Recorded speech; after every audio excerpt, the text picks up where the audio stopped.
ஒவ்வொரு குடிமகனுக்கும் 1,00,000 ரூபாய் உதவித்தொகை வழங்கப்பட இருக்குது. உண்மையிலே இந்த செய்தியை பார்த்த உடனே எனக்கு மகிழ்ச்சியாக இருந்தது. காலையில் கண் விழித்த உடனேயே நல்ல செய்தி தேடி வந்த மாதிரி இந்த செய்தி என்ன தேடி வந்தது. ஏனென்றால் எங்களுடைய வீட்டில் 6,00,000 ரூபாய் கடன் இருக்குது. எங்களுடைய வீட்டில் 6 பேர் இருக்கிறார்கள். எனவே மொத்தமாக 6,00,000 ரூபாய் வரும். கடனை கட்டி போட்டு இனி மகிழ்ச்சியாக வாழலாம் என்ற அளவுக்கு நிம்மதியாக அந்த செய்தி கொடுத்தது. நான் விண்ணப்பிச்சிட்டேன். நீங்கள் விண்ணப்பிச்சிட்டீங்களா என்னன்றதை இந்த காணொளியில் தெளிவாக உங்களோடு பகிர்ந்து கொள்கிறேன். முழுமையாக பார்த்து உங்கள் கருத்துக்களை பகிர்ந்து கொள்ளுங்கள். இதுவரை பவனீசன் குரல் என்ற இந்த யூடியூப் சேனலை சப்ஸ்கிரைப் செய்யாதவர்கள் சப்ஸ்கிரைப் செய்து பக்கத்தில் இருக்கிற மணிபத்தன் பெல் ஐக்கானை அழுத்தி இணைந்திருங்கள். அப்போ தான் நான் போடுற ஒவ்வொரு காணொளியும் உங்களை வந்து சேரும். வணக்கம் நண்பர்களே, நான் உங்கள் நண்பன் தட்சணாமூர்த்தி பவனீசன். இன்று 15ஆம் நாள் 12ஆம் மாதம் 2025ஆம் ஆண்டு. இன்று காலை வேளையில் கண் விழித்த போது எனக்கு மகிழ்ச்சி தான் அதிகமாக இருந்தது. ஏனென்றால் எனக்கு வாட்ஸ்அப்பில் நிறைய பேர் ஒரே வகையான குறும் செய்தியை அனுப்பியிருந்தார்கள். முதல் வந்திருந்த அந்த 2 குறும் செய்திகளையும் தட்டி பார்த்தேன். தட்டி பார்க்கும்போது ஒரே மாதிரியான குறும் செய்தி வருதுன்றதை என்னால் உணர்ந்து கொள்ள முடிந்தது. அதுக்கு பிறகு அதில் வாசித்து பார்த்தா ஒவ்வொரு குடிமகனுக்கும், ஒரு குடும்பத்துக்கு அல்ல, ஒவ்வொரு குடிமகனுக்கும் 1,00,000 ரூபாய் வழங்கப்பட இருக்கிறது. அதுவும் உதவித்தொகையாக கடன் இல்லை, உதவித்தொகையாக வழங்கப்பட இருக்கிறது. எனவே நீங்கள் விண்ணப்பிக்கலாம் என்று அந்த இணைப்பும் போடப்பட்டிருந்தது. 1,00,000 ரூபாய் கிடைக்க போதுன்ற மகிழ்ச்சி ஒரு பக்கம், எங்களுடைய வீட்டு 6 பேர் 6,00,000 ரூபாய் கிடைக்க போதுன்ற மகிழ்ச்சி ஒரு பக்கம்.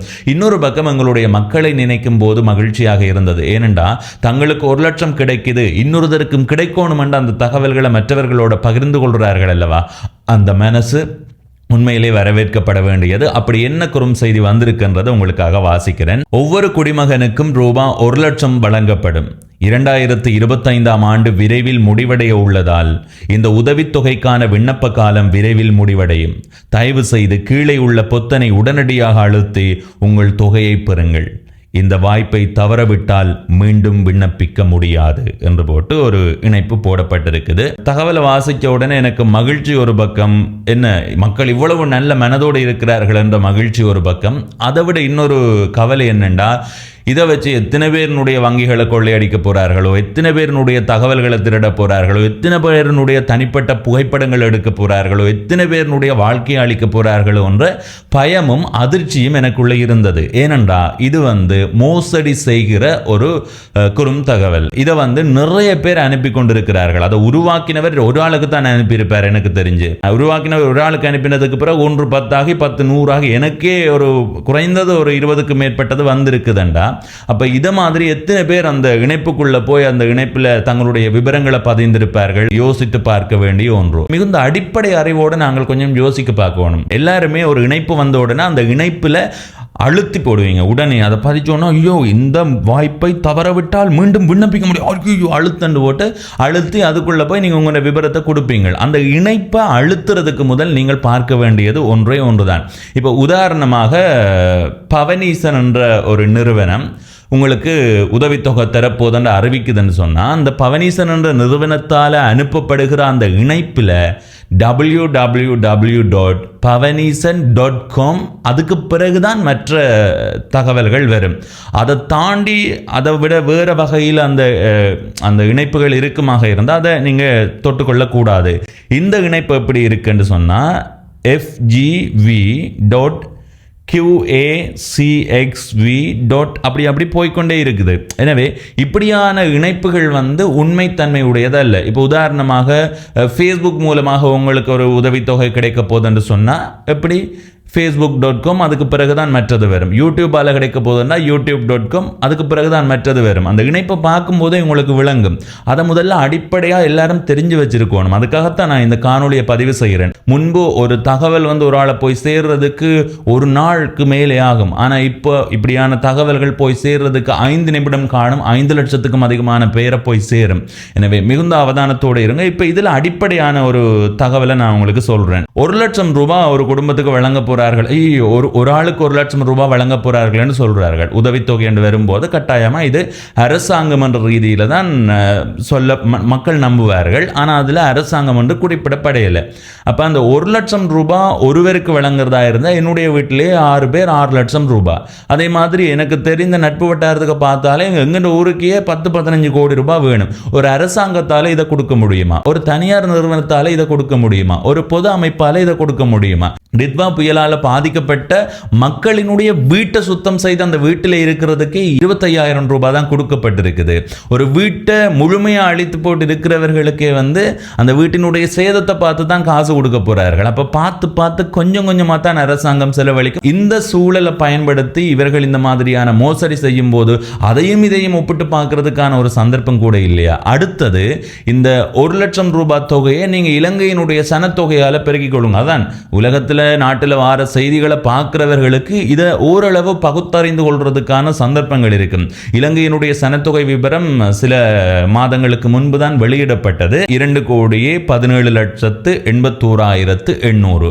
இதுக்கு பின்னுக்கு 5 பூஜ்ஜியத்தை போட்டுட்டு அதுல 7 பூஜ்ஜியத்தை வெட்டி விட்டோம் என்று சொன்னா கோடியில கணக்கு வரும். கோடியில பார்த்தோம்டா 2,17,818 லட்சம் கோடி ரூபாவை இந்த உதவி திட்டத்துக்காக அரசாங்கம் செலவு செய்யணும், அல்லது ஒரு பொது அமைப்பு செலவு செய்யணும். ஒரு பொது அமைப்பால முடியுமா?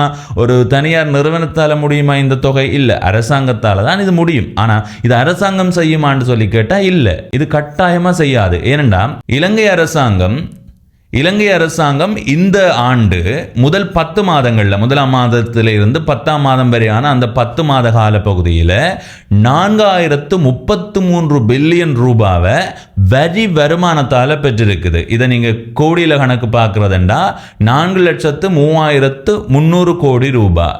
இப்ப 4,03,300 கோடி ரூபாவில் இந்த 1 லட்சம் ரூபாய் கொடுக்கறதுண்டா எவ்வளவு செலவாகும்? 2,17,818 கோடி ரூபாய். எனக்கு தெரிஞ்ச அரைவாசிக்கு மேலே உதவித்தொகைக்காக அரசாங்கம் செலவு செய்யணும் என்று வரும். எனவே இது சாத்தியமா? உண்மையிலே இப்படியான ஒரு அடிப்படையான எண்ணத்தை அடிப்படையாக கொண்டு கூட நாங்கள் இதை ஆய்வுக்கு உட்படுத்தி இப்படியான தகவல்கள் வரும்போது அதை மற்றவர்களோடு பகிர்ந்து கொள்வதை மிகுந்த அளவு குறைத்து கொள்வோம். என்னதான் நாங்கள் காணொளி போட்டாலும், என்னதான் நாங்கள் ஏற்படுத்துறதுக்கு முனைந்தாலும் கூட அந்த விழிப்பு மக்கள் மத்தியில் ஏற்படுத்தப்படுவதில்லை. பக்கத்தில் இருக்கிற ஒரு உறவுக்காரருக்கு கொண்டு போய் காட்டுறாரு, இப்படி ஒரு தகவல் வந்திருக்குன்னா அவன் உண்மையிலேயே அதை பற்றி தெரிஞ்சவன் சொல்லுவான், டே இதை அழுத்தி விட்டுறாத, இதுக்குள்ளே போனால் அவனுடைய தகவல் எல்லாம் திருடுவான், இவன் பொறாமையில் சொல்றானோ என்று போட்டு உடனே என்ன செய்யறா, அதுக்குள்ள போய் அதில் மோசடிக்காரர்களிடம் சிக்கிக்கொள்வது. எனவே இப்படியானதை நீங்கள் தவிர்த்து கொள்றதுக்கு என்ன செய்யணும்? அடிப்படையில் நான் உங்களுக்கு தெளிவாகவே சொல்லியிருக்கிறேன். இப்போ இது அரசாங்கத்தினுடையதாக இருந்தால்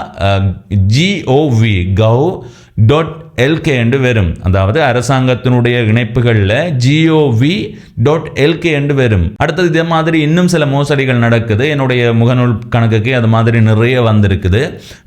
உங்களை அனுப்பி கேட்பார்கள், எனக்கு ஒரு சின்ன உதவி செய்ய முடியுமா? நீங்களும் ஆரடா இது என்று தெரியாமல் சரி பாப்பம் சொல்லுங்க, என்ன உதவி வேணும்? உதவி செய்கிற மனப்பான்மையில் கேட்கறது.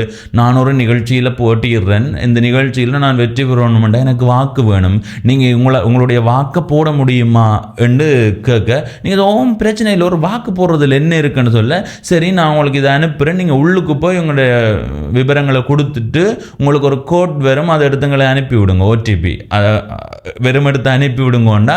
சில பேர் என்ன செய்கிறேன்னு சொன்னால் எடுத்து அனுப்புறது. என்னப்பா, ஒரு வாக்கு போடுறதுக்கு ஓடிபி அனுப்ப வேண்டிய தேவை இருக்குமா? இல்லை. அப்போ அப்படியானவர்கள் வந்தால் உடனே நீங்கள் அவர்களை தடை செய்யணும், பிளாக் செய்துட்டு உங்களுடைய வேலையை பார்க்கணும். இப்படியான தகவல் வந்தால் இது போலியானதுன்றதை தான் இப்போது சமூக வலைத்தளங்கள் ஊடாக போலியான தகவல் பரப்பப்பட்டு கொண்டிருக்கிறது. 1 லட்சம் ரூபான்றது மோசடி, எனவே அதை அழுத்தாதீர்கள் என்றதை ஒரு தகவலாக உருவாக்கி பகிர தொடங்குங்கோ.